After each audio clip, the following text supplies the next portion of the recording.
हरे कृष्णा कृष्ण कृष्ण हरे हरे हरे राम राम राम हरे हरे। সকলকে জানাই শুভ কৃষ্ণ জন্মাষ্টমীর অনেক অনেক আন্তরিক শুভেচ্ছা ও অভিনন্দন। আজ ভগবান শ্রীকৃষ্ণের আবির্ভাব তিথি। আজ থেকে প্রায় 5000 বছর আগে ভগবান শ্রীকৃষ্ণ গোকুল বৃন্দাবনে লীলাক্ষেত্রের শো আরম্ভ করেছিলেন। আজ বড় খুশির দিন, আজ বড় আনন্দের দিন।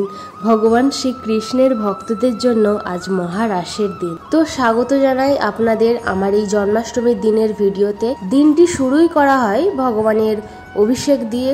তো রাধা গোবিন্দ এবং আমাদের ছোট্ট গোপালের অভিষেক দিয়ে আমি আজকের এই ভিডিওটি শুরু করছি। আজ যেহেতু বিশেষ দিন, তাই একটু বিশেষভাবে অভিষেক করাবো। তার জন্য নিয়েছি দুধ, দই, ঘি, মধু, আরও অনেক কিছু।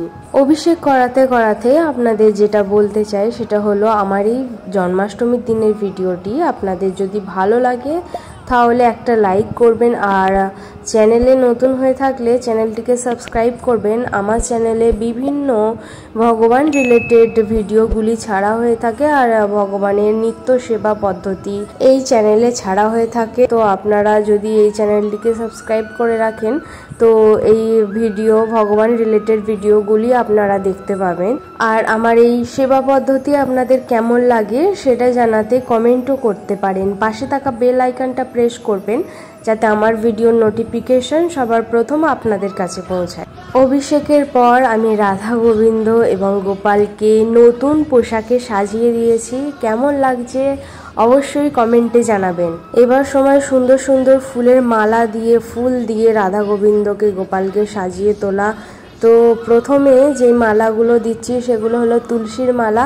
কাল রাতে আমি অনেক কষ্ট করে 3 জনের জন্য 3টে তুলসীর মালা করেছি। তো তুলসীর মালা কিভাবে করতে হয় তার আমি একটা শর্ট ভিডিও আমি বানাবো এবং আপনাদের সাথে শেয়ার করব। তো এখন দেখতে পাচ্ছেন, যেহেতু আমি আজকে আমার রাধা গোবিন্দের পোশাকের রং রেখেছি সবুজ, থিমটা আমি সবুজ করেছি, মানে রাধা গোবিন্দের পোশাক এবং সব কিছু আজকে আমি সবুজ সবুজ রাখতে চেয়েছি। আর তুলসীর মালাও সবুজ। তো দারুণ দেখতে লাগছে, অসাধারণ। আমি তো চোখই ফেরাতে পারছিলাম না। আমি যখনই ঠাকুর ঘরে ঢুকেছি আমি শুধু একমাত্র রাধা গোবিন্দ এবং গোপালের দর্শন করে মুগ্ধ হয়ে যাচ্ছিলাম, আর অনেকক্ষণ ধরে একভাবে আমি তাকিয়েই রয়েছিলাম। আপনারা কমেন্টে জানাতে ভুলবেন না রাধা গোবিন্দকে এবং গোপালকে কেমন লাগছে। কমেন্টে লিখুন রাধা গোবিন্দের জয়, জয় গোপালের জয়। তুলসীর মালার পর এবার পরাচ্ছি ওই ছোট কুঁড়ে বেলফুলের মালা। তো রাধা গোবিন্দের জন্য নিয়ে এসেছি এই মালাগুলোই, আর গোপালের জন্য আমার মা এই রজনীগন্ধা ফুলের মালাটা এনেছে। মহাদেবকেও আমি অভিষেক করে দিয়েছি, আর তারপরে ফুলের মালা দিয়ে, ফুল দিয়ে, বেলপাতা দিয়ে সুন্দর করে সাজিয়েও দিয়েছি। এই যে আমাদের এখানে মা কালী, গণেশ এবং মহাদেব সবাই বসে রয়েছেন।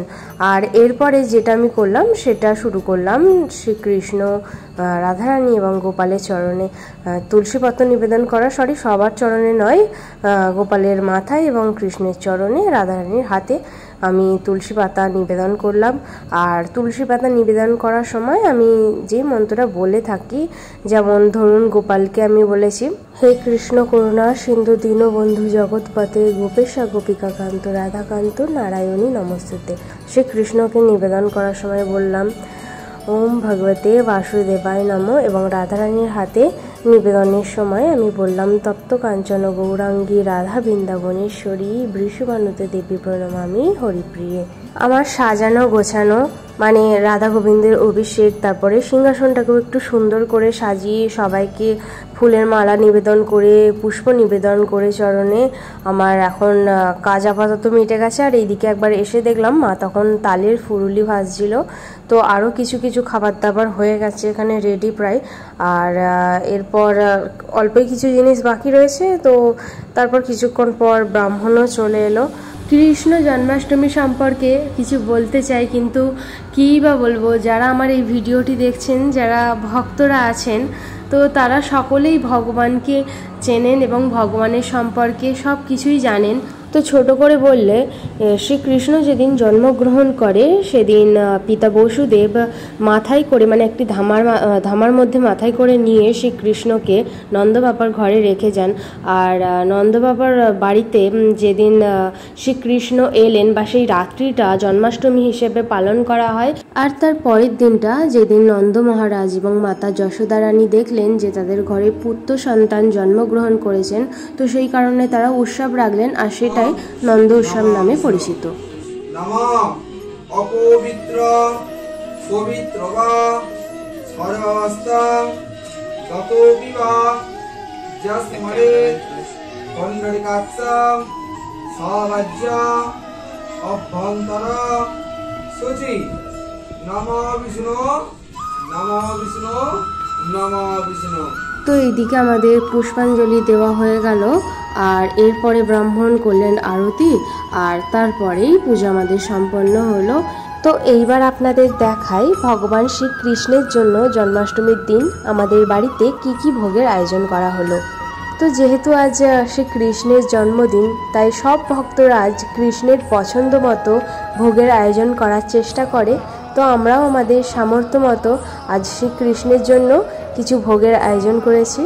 তো সেইগুলো হলো তালের ফুরুলি, তালের লুচি, সাদা লুচি, পাঁপড় ভাজা, আলু ভাজা, পটল ভাজা, বেগুন ভাজা, শাক ভাজা। এখানে 8 রকমের ফল কাটা রয়েছে। আর এই দিকে রয়েছে চাল ভাজা, ভুট্টা ভাজা, ছোলা মটর ভাজা, এখানে নারকেলের নাড়ু, চিঁড়ে মুরগি, আর যেহেতু জন্মদিন তাই পায়েস, আর রয়েছে মাখন। এদিকে রয়েছে 8 রকমের মিষ্টি। তো ভগবান শ্রীকৃষ্ণকে সব কিছুই 8 রকম করে দেওয়ার নিয়ম রয়েছে।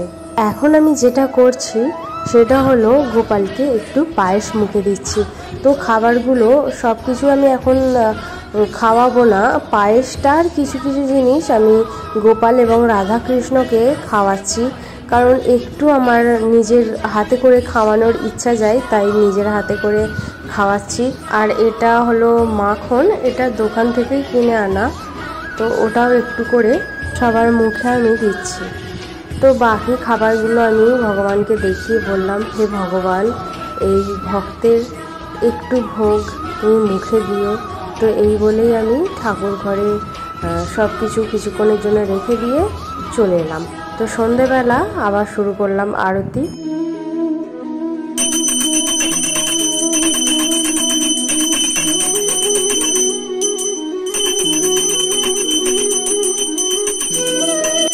আরতি করার পর করলাম একটু হরিনাম সংকীর্তন। আমার মাও হরিনাম সংকীর্তন করেছে। তো এই দিন ভগবানের সেবায় যত বেশি নিযুক্ত থাকা যায়, যতটা সময় দেওয়া যায় ততটাই আমি দেওয়ার চেষ্টা করেছি। তো হরিনাম সংকীর্তনের পর ভগবানকে ভোগ নিবেদন করে তারপর আমি গীতা পাঠ করতে শুরু করলাম। আর সারা বিকেল ধরে আমি 4 মালা জপও করেছি। তো বন্ধুরা, ভিডিওটা আমার এই পর্যন্তই। ভিডিওটা ভালো লাগলে চ্যানেলটিকে সাবস্ক্রাইব করতে ভুলবেন না। দেখা হচ্ছে আমার পরবর্তী ভিডিওতে। ভালো থাকবেন, সুস্থ থাকবেন। রাধে রাধে, হরে কৃষ্ণা।